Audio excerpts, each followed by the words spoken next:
Hey everyone, you're live with Necee. I am your host, Opal Bailey. Today on my Health and Journey to Healing segment, I have with me Dr. Stan Sherman, who is a surgeon at Wilsoff Medical Hospital here in Rockledge, Florida. Good morning, Dr. Stan. Good morning. Thank you again for coming on our show. I know that your time is very valuable. It's my pleasure. I appreciate it. I just wanted to start off by letting my listeners know how I know you.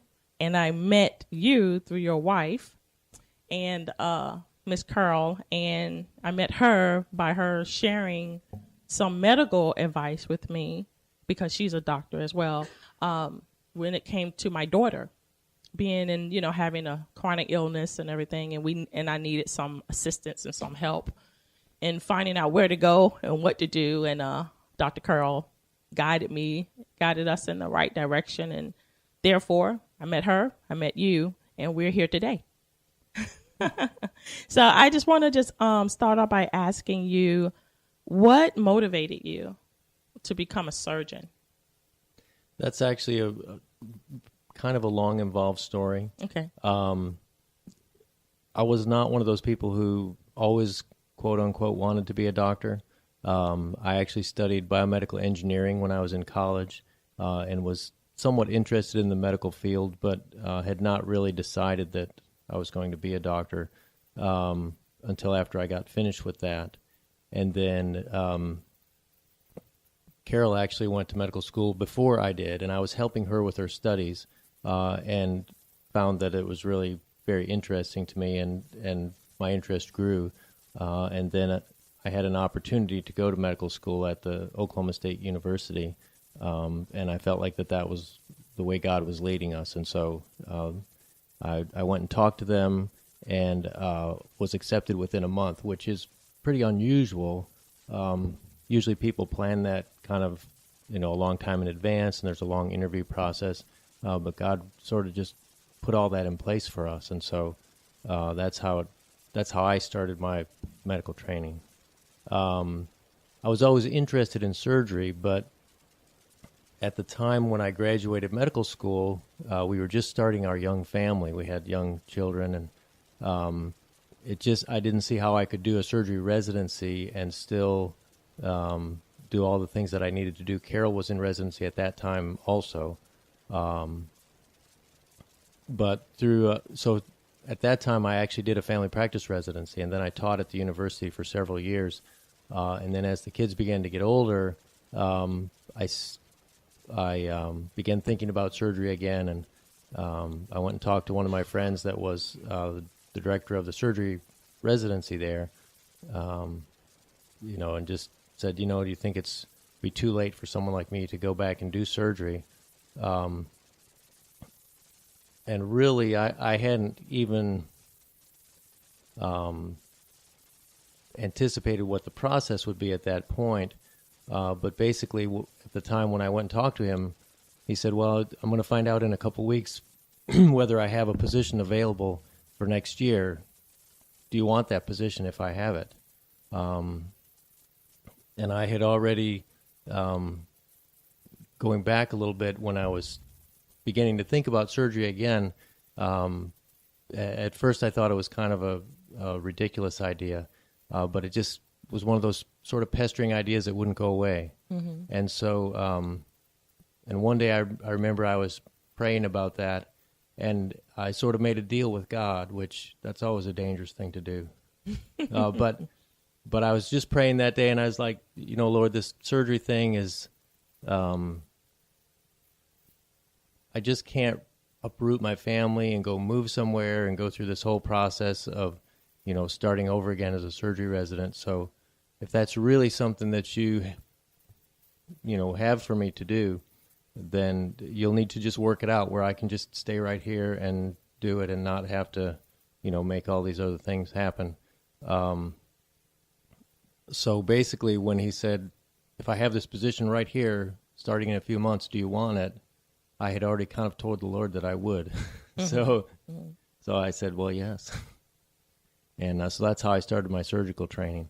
In medical school, surgery was always the most fascinating to me of the medical fields. I found it much more interesting than some of the other areas that involve medications and, bacteria and germs and all that stuff was kind of secondary to me. But the surgery part of it, I did find much more engaging and really interesting. Well, what was it about it that you found so much, interest in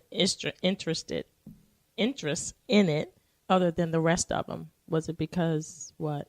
Well, the surgery is more mechanical, I would say. In other words, when I deal with surgical problems, a lot of times I'm dealing with a problem that I can actually see the problem, and I say, okay, this is the problem, and I'm going to do this and fix it. And that's the part of it that I really enjoy, is to be able to analyze the problem and then take care of the problem and then have it be actually fixed, as opposed to other areas of medicine where you deal with a lot of chronic illnesses and you say, well, you have this symptom and we're going to give you this medication and then you'll feel a little bit better, and then if you don't feel better, then we try this other medication and see if that one makes you feel better. And surgery is much more decisive to me, to say, well, your appendix is inflamed and infected, and we can take it out and you'll be okay tomorrow. But if we leave it in there, then you're going to be sick for weeks and maybe die. And so I like that sort of decision-making of saying, all right, let's get this taken care of and let's do it today and you'll be better. Wow, that's really good. That's really good. You want to just get it done. Mm-hmm. Yeah. So that's awesome. What is the biggest health concern that you have today, in your opinion, regarding different kind of surgeries that you had to perform? What do you think that one of the most problematic surgery that you've had? A lot of cancer surgery. And so I don't know. I mean, in terms of problematic, it's a problematic disease. Mm-hmm. I don't so much think of it as a problematic surgery. Mm-hmm. But just because of the nature of my practice, I see a lot of that. And so that's one of the things where sometimes we can cure a cancer with surgery and sometimes we can't. And so that makes it more problematic for me. So how do you deal with being able to perform a surgery procedure knowing that, we can't really cure it? How do you deal with that as a surgeon, as a person, after you've done that process? Well, I try to do surgeries that are going to help people. And so, and I'll tell patients that. I'll say, this is the surgery that's being offered, and I think it will help you. And so, for instance, I may have a patient with a cancer of their intestines that cannot be cured, but it's producing an intestinal blockage, which causes them to be vomiting and have a lot of pain. You say, even though the cancer is incurable, we can do this procedure to at least allow you to eat again. And so to do them at least some benefit. And then in terms of cancer, there's the medical side of cancer as well. And so then those patients will go see the oncologist to see, is there chemotherapy that can help? Is there radiation that can help? There's different things. So it's not always going to be surgery, even though the cases that I enjoy the most are the ones where the surgery is curative. Mm-hmm. But I have to recognize that that's not going to be in every case. But I try to do surgeries only if it will offer a true benefit to the patient. That's awesome. I heard that you do something different than other doctors before you have surgery. I know that you are a Christian man, and I heard that you pray. I don't know if you pray before or pray with your patients, but tell us about that. Well, I do offer to pray with all my patients before surgery. And the whole aspect of praying and acknowledging that God has the final authority in what's going on. In fact, early in my medical career, I struggled with this a little bit because I said, well, we should just pray for everybody for God to just heal them, and then they don't have to have surgery. And we all would like for that to be the case. But as I've grown and as I've seen, the way God works in the world, I like to use this analogy of a glass of water. Because if I come to you and I have a glass of water and you're thirsty, and you say, Dr. Sherman, I'm so thirsty, and I'm holding my glass of water, and I say, well, let's pray and see if God will take away your thirst. Mm-hmm. Well, no, that's not right, because I have the glass of water, so I should share that with you. And that's how I feel about medicine. So when you come to me with a surgical problem, and God has given me the training and the experience to be able to solve that problem, then if I say to you, let's pray that your problem will go away, and I'll just keep my surgery, over here to myself and not share it with you, well, that would not be right. Mm-hmm. But it's God who guides my hands, and it's God who's the one who provided me with the training and the knowledge to be able to do that. So I always acknowledge, that really it's Him. So do you have a really good reception of that when you have your patients before you, and are they receptive of you praying for them? Or? Most people seem actually very grateful, and I've had a lot of people tell me that they really felt a peace, that a lot of their nervousness about the surgery was relieved as we prayed and asked God to be there with us. Occasionally I'll have someone who just says, no, I don't really believe in that, and they'll say, no, thank you. Mm-hmm. And that's okay. I still pray after they've gone to sleep, I pray, but but yeah, that's I would say that it's actually somewhat rare for people to not be interested in that. Mm-hmm. In fact, I had one man who was an atheist, and so I said, would you like to pray? And he said, well, I'm an atheist. And I said, well, I guess that means you don't really want to pray. And he said, well, no, I'll take whatever I can get. Yeah. So he still wanted to pray, even though he was a professed atheist. Mm-hmm. Mm-hmm. Because, we really do want help. Sometimes it's hard for us to ask for. That's right. Yeah.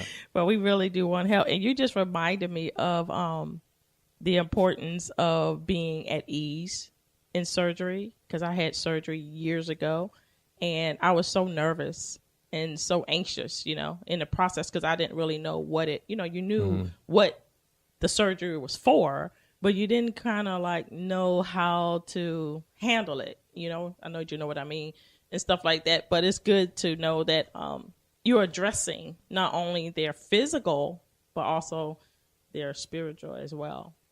That's really good. That's really good. How do you handle your own health in the process of taking care of other people? What do you do to continue to maintain your physical health? Well, I think there's certain things that are important for everyone, and I don't do this as well as I'd like to, but one of the key things is exercise. Mm-hmm. And, it can be challenging to find time to do that when you have a hectic schedule, but even just 15 minutes a day, if you can cut out that time to get physical exercise, I think that's beneficial pretty much for everyone. And I try to do that several times a week. Mm-hmm. The other thing that's very important is our eating habits. And, people really get hung up sometimes on all different diets and what food should you eat or not eat. But the most important thing is very simple. It's just to not eat too much. And that's for everyone, for physical and mental functioning. I mean, it's been very well shown that that's one of the main things people can do to impact their own health. Wow, that's totally different from what we've been taught, doctor.